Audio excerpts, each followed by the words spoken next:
everybody, welcome back and thank you so much for joining me today. My name is Cathie and this is Make It with Mod Podge, and today it's all about fall decor, and I'm using some dollar store items, which is one of my favorite types of crafts to do.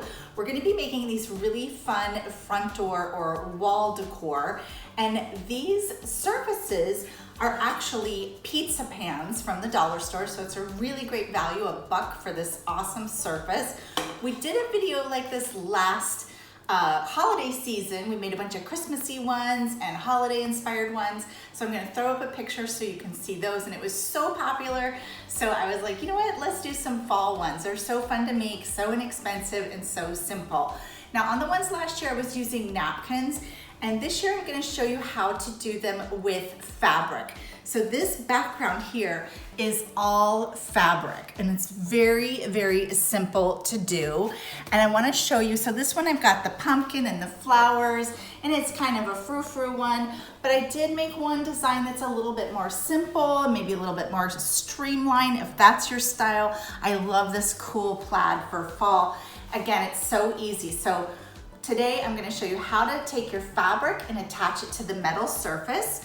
And our metal surface is that pizza pan from the dollar store, and it's super simple to do. I'm going to be using Mod Podge in matte.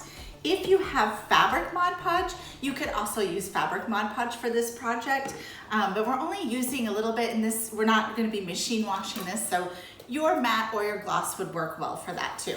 I don't need to prep this. There's no priming or anything. The only prep is just to remove that paper label. That's it. So it's a really simple project. Now I've gone ahead and cut my fabric, and it's a little bit bigger than my pizza pan because we want our fabric to be able to wrap around to the sides. I'm using 100% cotton or corduroys or wools. Those types of fabrics work best, so your silkies and your polyesters aren't gonna work great for this project. Love this fun print, nice kind of farmer's market print for our pumpkin inspired wreath. So what you're going to do is just make sure, like I said a second ago, that your fabric is larger than your pizza pan. And now I'm going to just take my Mod Podge mat and my trusty old paintbrush, and we're going to add a nice thick layer of that onto the pizza pan.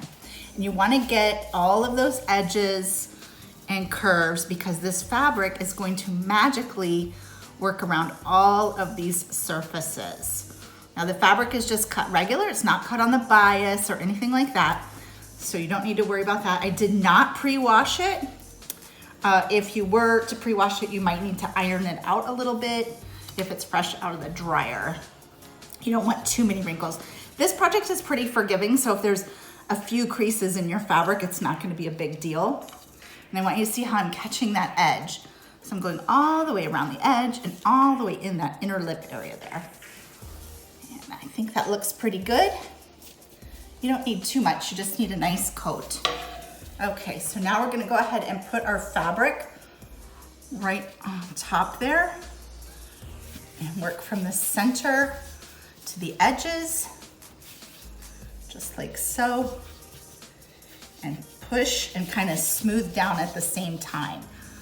Then a really important part is just to go in and get those edges like this. You want to make sure you get that really glued to that top of the lip there. So just kind of go in with your finger, maybe have some handy wipes on hand. It doesn't really seep through the fabric, but you know, you may get a little bit on your hands. So there you go. Go ahead, just kind of smooth that out. Then you want to smooth out the top there. You can see I'm just kind of using my fingers to press that onto that top lip of the pizza pan. Go ahead and spin that a little bit and get that last top edge. There we go. Now at this point, you'll be ready to go ahead and set this aside and let this part dry. And then we're gonna do the back side. I've got one stepped out so we don't have to wait for our dry time here, but you can see how quick and fast that is to attach any fabric onto your metal surface. Now this same technique will work on wood, but the pizza pans are obviously metal. So I've got one here that's been drying. So I'm gonna do the big switcheroo on ya. So we've got a drying one here, and I want to show you how we finish off the back side. So I went in with my scissors and I just did some quick snips right along the edge there. And that will create flaps that are easier to fold over, and you'll get a nice smooth finished edge. You really want a nice smooth edge like that. And if you just try to fold it over without cutting those flaps, it might not be as smooth. So what we're gonna do is go in and add a little bit of our Mod Podge mat to the back here. And you really want to get it in that lip area, just like so. Then we'll fold our flaps over, and you'll kind of overlap them a tiny bit. Again, that's so that you're sort of removing some of that bulk and getting a nice smooth edge there. You really want these to, you know, look as nice and as professional as possible. But look how simple that is. Then you'll just go ahead and add a little bit more of the Mod Podge. You can flip it up if you want, add some under there, and just seal that down. I go in with the brush and kind of make sure that that edge is really down, just like so. We're not top coating the other side. You could if you wanted to, but it's just really not necessary. Let's go ahead and press that down and make sure you get a nice smooth edge. And you can see over here where I've got it all glued down like that. So you would just continue around until the whole thing is glued down. So now I'm going to show you on our finished one here. You can see my back is all the way glued down. I've got my hanger here, but I'm gonna talk about that at the end. So it looks all bad, like big here, little there, but this is all gonna get covered up. So if yours looks a little funny on the backside, don't even worry about it. So to finish off our wreath, I did a couple of things. I painted this pumpkin, and I'm gonna show you a quick painting technique for the pumpkin. I used some hot glue to attach just some of this burlap roping there, and of course we added some flowers. So let's get painting on our pumpkin. I've got my pumpkin, and I'm using a combination of folk art and apple barrel paint. So you can see I've got this dark orange, this medium orange, baby pink, and some yellow. Now this is my favorite fall yellow. It's called Turner's yellow, and it's such a great color. It mixes with all your oranges and your greens and your midnight blues so beautifully. So now we're gonna go in. I've got two paint brushes, like a 3/4 1 inch flat brush, and then a round brush. And we're gonna take our darkest orange first and just give it kind of what I would call a sloppy paint. You don't have to worry about it. This is a wet on wet paint technique. So we're really just trying to get layers onto our pumpkin. We're gonna layer up all these colors. So let's just get that kind of sloppy down. And some people might say rustic. Okay. Go ahead and get that edge over there.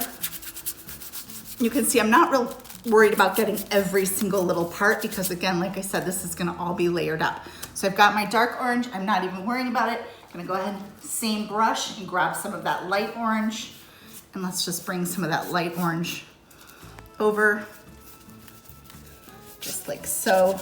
Now we'll add some of that with just, you know, see, I'm not even really worrying. We're just getting that base color down. And we want it to be like a real pumpkin that has layers and layers of the different tones. Okay, and let's add a little bit up here, just like so. All right, now I'm ready. I'm gonna grab my round brush, and let's get some of that Turner's yellow in there. Again, wet on wet. So I'm gonna add some of that Turner's yellow. And as you can see, I'm just sort of, I'm not painting it in the center there, just kind of hitting different parts, highs and lows. Go ahead and add some there. And this part here is gonna get a little bow, or you could add a little flower or something. That is where the packaging label was, so you see a clump there. You could have sanded that off, but I knew I was gonna cover it up, so I wasn't too worried about it. Okay, that's looking good. We got a lot of different shades in there. Now, one of the colors that's a little bit unexpected is adding some pink. I like to add a little pink just to give it some warmth. So not too much, just a little bit here and there. Kind of, when you mix it in, it gives it a little brown, warm tone. Okay, got some good base coating there. Now let's go in with our same round brush and pick up our original darker orange color, and you can really see those pumpkin pieces coming to life. You just want to accentuate the curves. So just hit the curvy pieces, not really solid, just kind of finding little spots just to give it some depth. This one here is completely dry, and you can see all those different layers of the paint colors, and you probably can't even recognize where the pink was, but that's what's giving it that really warm color in there. So that is how simple it is to paint up our pumpkin. Now let's talk about the back. Oh, well, I should say, so I used hot glue. You could use any kind of heavy duty glue to attach my pumpkin to the front, and just a few flowers there. And this is where I was saying I knew I was gonna be covering up that area there. So on the back side, I took some of that same rope and I hot glued it to the back just to create a hanger. And the trickiest part of that is really to just make sure that you're placing it center with the front. So that's the hardest part of that. It's so simple. And then to finish it off, you can use a circle of paper and glue that down. You could use a piece of felt, just anything that doesn't have a ravelly edge. And if you're selling these at a bazaar or something like that, it's a really nice way to finish it off, or if you're giving it as a gift, or even for yourself, just to finish the backside. And this is a great place if you have a logo or something like that, where you could put your logo on the back of it and just even use Mod Podge to attach something like that down.